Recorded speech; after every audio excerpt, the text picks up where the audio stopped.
The script follows Ethan's transformation from a submissive, love-struck boyfriend to a calculated man seeking justice after discovering his girlfriend Vanessa's infidelity with her bosses. Fueled by bitterness and resolve, he meticulously gathers evidence of her betrayal and exposes her, leading to her professional downfall. It started the way these things always do, with a lie so small you almost didn't notice it.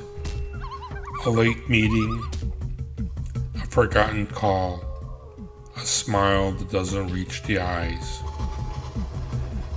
Vanessa was her name.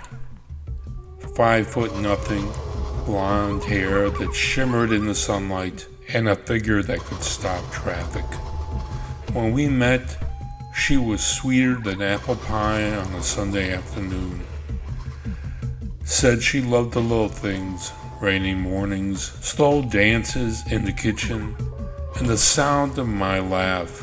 Turns out what she really loved was green paper to be exact, and she'd step on anyone to get more of it. She played me alright, hook, line, and sinker. I should have seen it coming.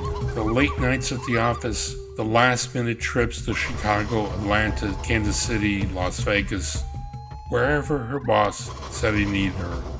She called it career growth. I called it suspicious. But back then, I was too soft to push back, too busy bending over backwards to make her happy. The truth hit me like a slug to the gut one rainy Tuesday night.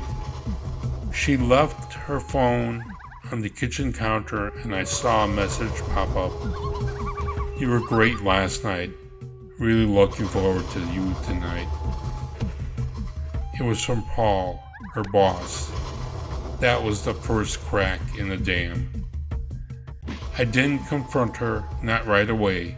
I wasn't about to walk into a fight without ammunition. She'd give me her phone pin 2 years ago, back when she still trusted me.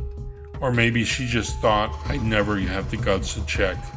Either way, it didn't take long to find evidence. Messages, photos, hotel receipts. Turns out Paul wasn't the only one keeping her busy. There were others, big shots in her company, all of them playing her game and all of them paying the price. Promotions, perks, always flying first class.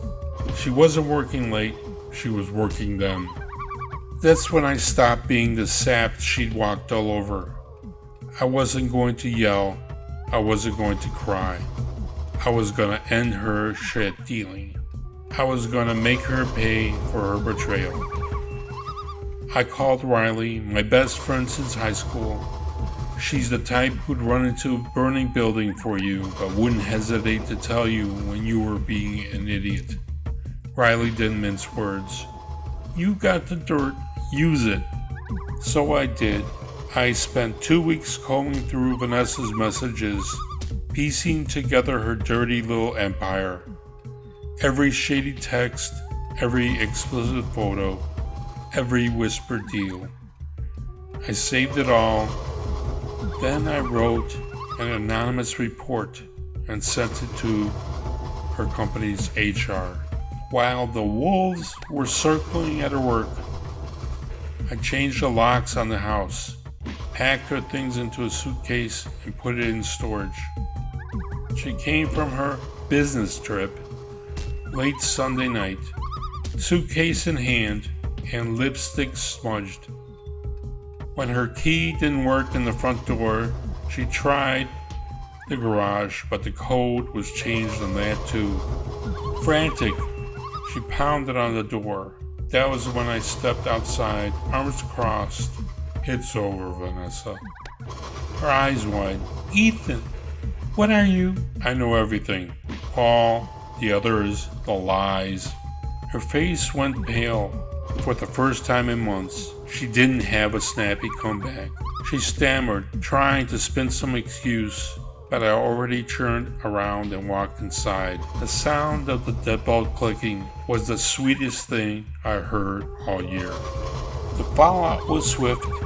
Her bosses were fired. She was fired. The company was in shambles, and Vanessa, she disappeared from my life like a bad dream.